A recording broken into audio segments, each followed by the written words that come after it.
मुंबई महापालिकेत भाजप आणि शिंदेच्या शिवसेनेने बहुमत मिळवलं, पण महापौर कोणाचा होणार याबाबत वाद सुरू होता. पण एका रात्रीत सगळं चित्रच बदललं.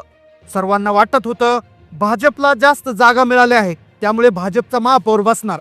तर काही लोक म्हणत होते की अर्ध्या कालावधीसाठी शिंदेचा महापौर आणि उरलेल्या कालावधीसाठी भाजपचा महापौर. पण काल मध्यरात्री जी घटना घडली, एक अशी गुपित बैठक घडली ज्यामुळे एका रात्रीत सगळं चित्रच पलटलं. कालपर्यंत वातावरण अगदी वेगळं होतं, पण काल रात्री झालेल्या एका घडामोडीमुळे सगळं चित्र बदललं, जे पाहून मुख्यमंत्र्यांना देखील मोठा धक्का बसला आहे. महापौर पदाच्या बाबतीत एक असं वेगळं नाव समोर आलं ज्याचा कुणीच विचार केला नव्हता.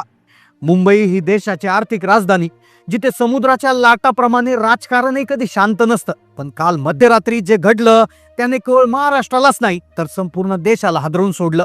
काल रात्रीपर्यंत असं वाटत होतं की मुंबईवर भाजपाचा झेंडा फडकणार किंवा एकनाथ शिंदेचा कुणीतरी उमेदवार महापौर बसून काही काळ होणार. पण जे नाव समोर आलं त्याचा कुणी विचारच केला नव्हता. अशा काही हालचाली झाल्या की ज्या पाहून मुख्यमंत्री देखील चक्रावून गेले. एका रात्रीत सगळं चित्रच पलटलं. आज मुंबईच्या गल्लीबोळापासून ते मंत्रालयापर्यंत एकच प्रश्न विचारला जातोय की हे नवीन नाव कोणाचं आहे. मग खरंच मुंबईचा महापौर कोण होतोय? भाजप एकनाथ शिंदेच्या शिवसेनेचा होतोय की उद्धव ठाकरेंचा होणार? रात्री तो असा कोणता डाव टाकला की ज्याने सगळी गणितच बिघडली? मग काल रात्री नेमकं असं काय घडलं? कोणाचा होणार महापौर? चला जाणून घेऊया या प्रकरणाचा संपूर्ण सविस्तर रिपोर्ट. संपूर्ण महाराष्ट्रासहित देशात गाजलेली निवडणूक म्हणजे मुंबई महापालिकेची निवडणूक, म्हणजेच बीएमसी निवडणुकीचे निकाल लागले. मुंबईत एक जल्लोष सुरू झाला होता. 227 जागांपैकी भाजपला 89 जागा मिळाल्या, तर उपमुख्यमंत्री एकनाथ शिंदे यांच्या शिवसेनेला 29 जागा मिळाल्या. म्हणजे या दोघांची युती होती, तर त्याच्यामुळे संख्याबळ जवळपास 118 वर पोहोचलं. बहुमतासाठी तब्बल 114 जागा लागत होत्या. म्हणजे 227 टोटल जागा आहेत, तर 114 जागांचा आकडा आवश्यक होता. म्हणजे तांत्रिकदृष्ट्या जर बघितलं गेलं तर महायुतीने सत्ता मिळवली होती. देवेंद्र फडणवीस यांनी प्रचारात एक शब्द दिला होता की मुंबईचा महापौर मराठीच असेल. पण खरा सत्ता संघर्ष तिथूनच सुरू झाला. विजयाचा गुलाल उधळला जात होता, पण त्या गुलालाच्या मागे सत्तेची खरी खेळी आता रंगू लागली होती. भाजपचे कार्यकर्ते जल्लोष करत होते, पण दुसरीकडे वर्षा आणि सागर या दोन्ही बंगल्यावरचे दिवे रात्रभर विझले नव्हते. विजयाची खात्री असताना अचानक उपमुख्यमंत्री एकनाथ शिंदेने एक असा आदेश दिला ज्याने राजकीय वर्तुळात खळबळ माजली. निवडून आलेल्या एकनाथ शिंदेच्या 29 नगरसेवकांना त्यांनी तातडीने मुंबईच्या एका आलिशान हॉटेलमध्ये हलवण्याचे आदेश दिले. खरं तर या प्रकरणाची सुरुवात त्याच दिवशी झाली होती जेव्हा एकनाथ शिंदे यांनी आपल्या 29 विजयी उमेदवारांना एका हॉटेलमध्ये हलवण्याचे आदेश दिले. आता सगळ्यांना सरळ सरळ दिसत होतं की भाजप आणि शिवसेना एकत्र आहे, त्यामुळे त्यांचाच कोणाचा तरी त्या ठिकाणी महापौर होणार. पण शिंदेने हा नवीनच त्या ठिकाणी निर्णय घेतला आणि ज्यामुळे खरं तर या प्रकरणामध्ये एक वेगळीच थिंगी पडली. भाजपला वाटत होतं की आपला बहुमताचा आकडा जवळ आल्याने सत्ता स्थापन करणं सोपं आहे, पण एकनाथ शिंदे यांनी आपली बार्गेनिंग पॉवर ओळखली. आता ते त्या ठिकाणी सौदा करणार होते. महापौर आपलाच होणार अशी जिद्द शिंदे गटाने धरली होती. जर राज्यात मुख्यमंत्रीपद भाजपकडे असेल तर मुंबईचं महापौरपद शिवसेनेकडेच असायला हवं, हा शिंदेचा रोख होता. हॉटेलच्या बंद खोल्यामध्ये गुप्त खलबत सुरू झाली होती. बाहेरून शांत वाटणारं वातावरण आतून धगधगत होतं. शिंदे एरेला पेटले होते. त्यांनी एक स्पष्ट संकेत दिला होता की भाजपचा महापौर करण्यासाठी आमची मदत लागणार आणि हीच ती वेळ होती आपलं महत्त्व सिद्ध करण्याची. खरंच निकालानंतर अतिशय विचित्र घडामोडी घडत होत्या, पण काल रात्री जे झालं ज्याचा कुणीच विचार करत नव्हतं.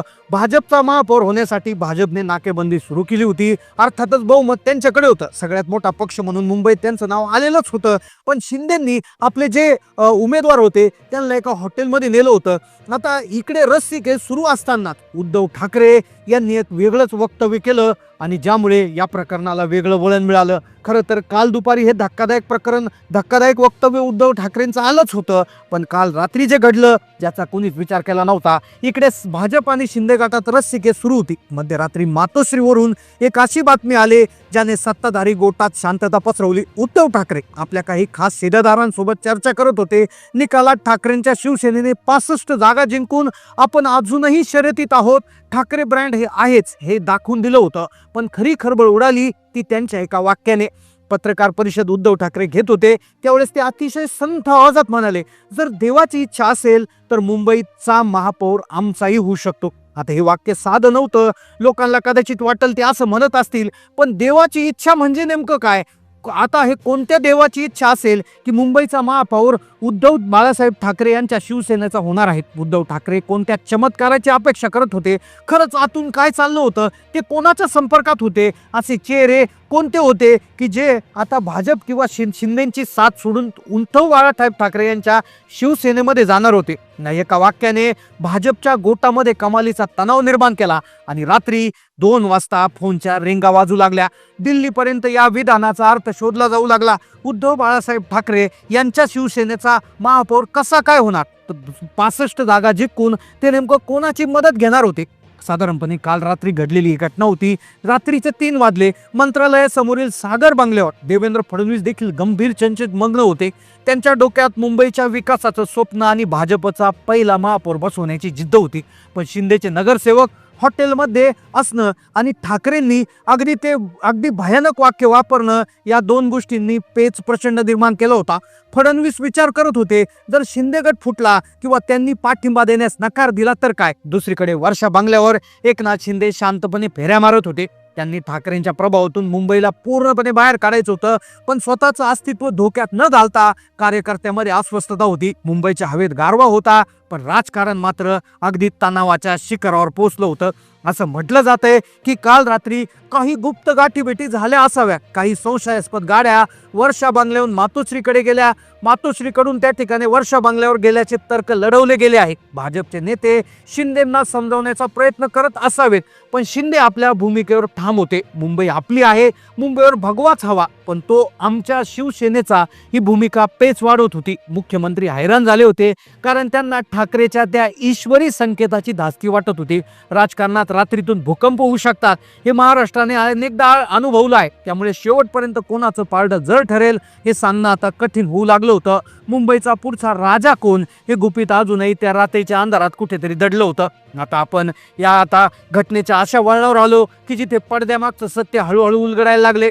आता पहिली शक्यता अशी वर्तवली गेली आहे की भाजप आपला सर्वात मोठा पक्ष असण्याचा अधिकार तो वापरू शकतं आणि प्रबळ दावेदारांपैकी एकाला महापौरपदावर बसवेल. या प्रकारे यामध्ये अनुभवी प्रभाकर शिंदे, आक्रमक तेजस्वी घोसाळकर किंवा मकरंद नॉर्वेकर यांच्या नावाची चर्चा आहे. दुसरी शक्यता, महायुतीमध्ये फूट पडू नये म्हणून 50-50 कालावधीचा जो फॉर्म्युला आहे तो अंमलात आणला जाईल. म्हणजे 2.5 वर्ष भाजपचा महापौर आणि 2.5 वर्ष शिवसेनेच्या शिंदेचा महापौर असू शकतो. हा तोडगा निघू शकतो. आणि तिसरी सगळ्यात धक्कादायक शक्यता अशी आहे, ज्याची भीती सत्ताधाऱ्यांना आहे. जर उद्धव ठाकरे, काँग्रेस आणि काही अपक्ष एकत्र आले आणि एकनाथ शिंदे यांच्या गटातील काही नगरसेवक जर पुन्हा मातोश्रीकडे वळाले तर एक नवीनच तिसरी आघाडी जन्माला येऊ शकते आणि महायुतीला सत्तेपासून दूर ठेवलं जाऊ शकतं. मंडळी, मुंबईच्या महापौरपदाची ही लढाई केवळ एका खुर्शीसाठी नाही, तर ती आगामी काळात मोठ्या राजकीय वळणांची नांदी आहे. मग नेमकं काय घडणार? निवडणूक कोणत्या तारखेला होणार? निवडणूक आयोगाकडून अधिकृत कार्यक्रम कधी जाहीर होणार? याबद्दल तांत्रिक माहिती तुम्ही आता इंटरनेटच्या BMC महापौर निवडणूक कार्यक्रम 2026 असं सर्च करून बघू शकता. आगामी काही तास मुंबईच्या नशिबासाठी अत्यंत महत्त्वाचे ठरणार आहे. मग तुम्हाला काय वाटतं, कोणाचा महापौर होणार? कमेंटमध्ये तुमचं मत नक्की सांगा आणि अशा सविस्तर राजकीय विश्लेषणासाठी आमच्या चॅनलला सबस्क्राईब करायला विसरू नका. धन्यवाद.